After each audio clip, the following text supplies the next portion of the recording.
Now, we will indicate the various mechanisms regarding the influences that are continuously coming into matter and causing its reactions. Thus we will enter the topic of a very important reality which is directly pertinent to the constitution of matter, which is the duality principle and the reality of value differentiation. Matter's ability to realize its possibility of manifestation depends on the activity it will exhibit in its milieu. However, no activity occurs without motion. That is, the activity of a matter means that it displays motion. And the emergence of motion in matter is possible through equilibrium changes. Therefore, for motion to occur in the constitution of matter in our realm, first of all there must be two components that provide equilibrium, and then, by adding more value to one of these components, the equilibrium must be disrupted in order to be restored again. So, the existence of these opposing components in matter, and differentiating the values between these components express the reality of the duality principle, and the reality of value differentiation. Studying the duality principle and the mechanism of value differentiation, which are pertinent to the constitution of matter, makes it possible to explain the motions in matter. There are myriad motion complexes in all universe parts, starting with the initial amorphous substance of our realm to those extending way beyond of it. These motions resulting in the manifestations of these parts with infinite qualities and quantities constitute two separate value groups in matter, which are exact opposites in character, but at the same time support each other, in accordance with the principle of equilibrium. In the case of one of these opposite values that remains in equilibrium in the structures of matter combinations receiving more charge, or more correctly, more influences, than the other one, in comparison results in the disruption of equilibrium between them. And for these disrupted components of equilibrium to be restored back to a state of equilibrium, the value starts to flux from one of them to another, and this condition causes various motions to occur. So, adding more value to one or another of the opposites to a certain degree to disrupt equilibrium creates different states between them. We name this state value differentiation or quantitative transitions. Therefore, every matter combination is but a unit which is the result of two opposite values. If we take only one of the opposites of this matter unit or matter combination which contains two opposite values, we see again that this is also composed of two opposite values. This situation goes on like this back to the primary matter. Because of this, it is necessary to name each of these matter combinations as a duality unit. This term may be defined as a unity that expresses two components.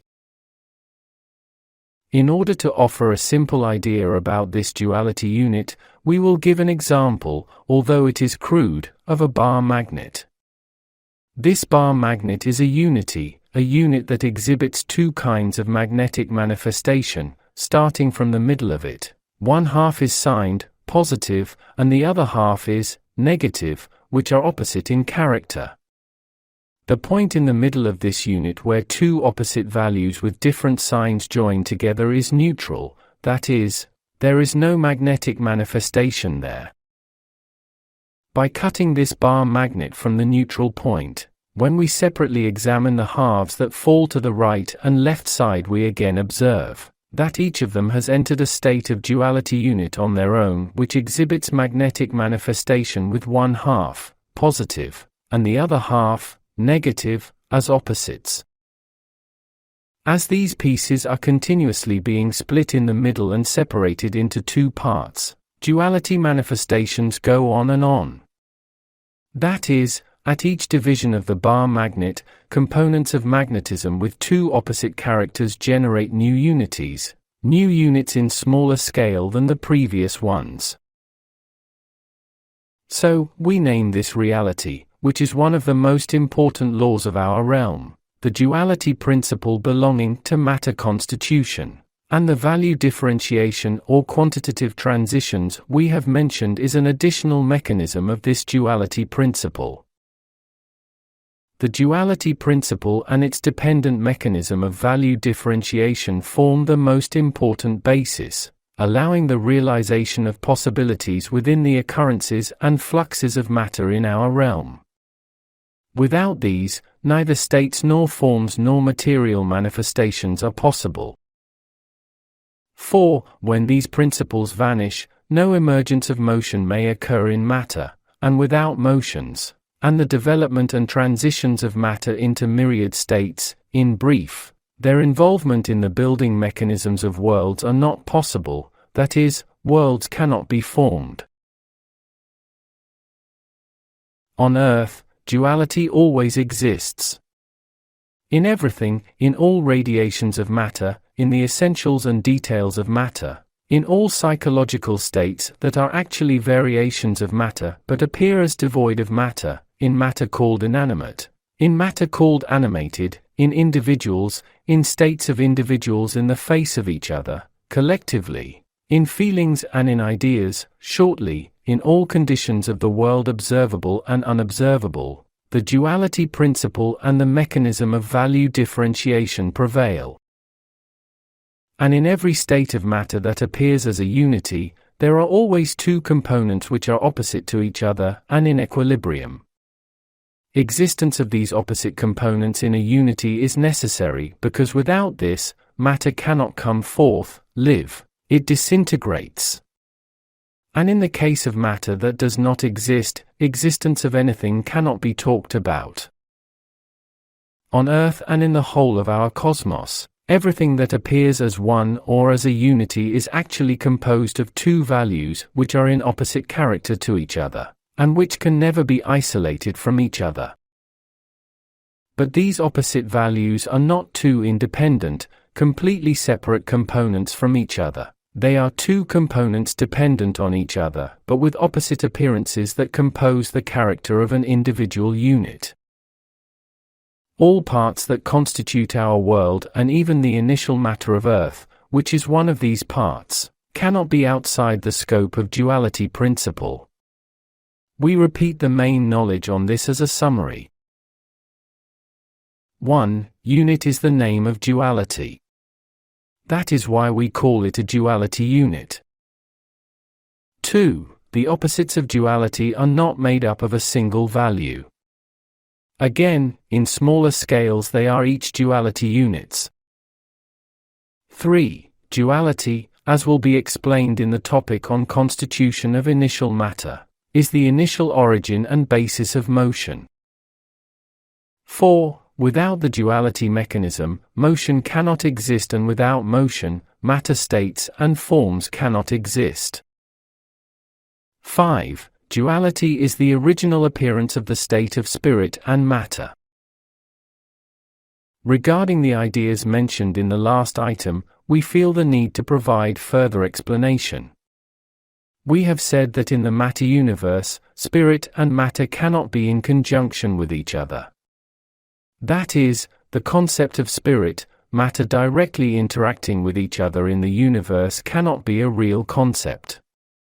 Nevertheless, from this statement, a meaning such as rejecting the existence of spirit and accepting only the existence of matter must not be inferred. In effect, there is not a spirit, matter reality in the universe that directly exchanges influences between them, sending something to each other from themselves. However, the existence of matter, which constitutes the basis of the universe, is not without purpose and reason. We have mentioned before that the reason for the existence of matter is actually to service a spirit.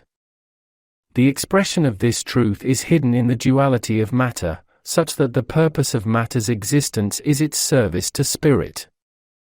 Servicing the spirit happens through spirits utilizing matter's possibilities of development in all kinds of states and forms.